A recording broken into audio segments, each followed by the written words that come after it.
Hello my fellow shooters. I finally got it all put together. Eddie here. This is my continuing saga on the build out of my Accuracy International AXSR precision rifle in .338 Lapua Magnum. So in the third video I gave you a rundown of the equipment and accessories that I'd be installing, and so now that I've got everything hooked up, I'll just give you a rundown of how it's worked out and my take on the pros and cons of each.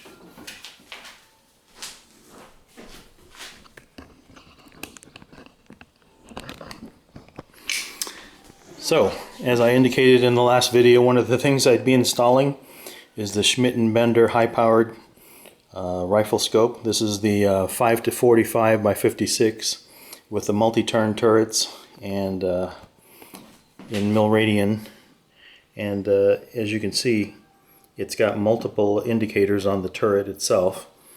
What I realized in looking through the manual is that it actually locks the turrets in place. So these little levers here lock the turret so that it cannot be turned.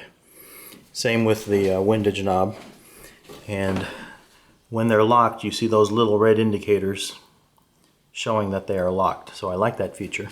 You just slide the lever over to one side and that red indicator goes away, indicating that now you can turn the turret, right?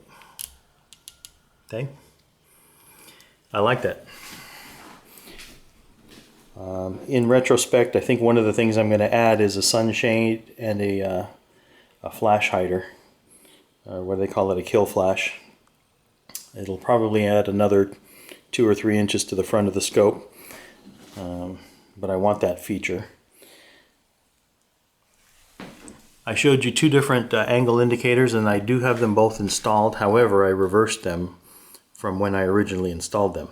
I had the tub indicator on the back here because I liked the fact that I could see the mechanical thing swinging, until I quickly realized having this one, the night force indicator, would not allow me to see the angle. And the reason being, on the tub the marker is fixed, right, and the mechanical swinging arm actually has the measurement on it, the angle measurements on it, whereas on the night force the marker is fixed and it's the line that moves.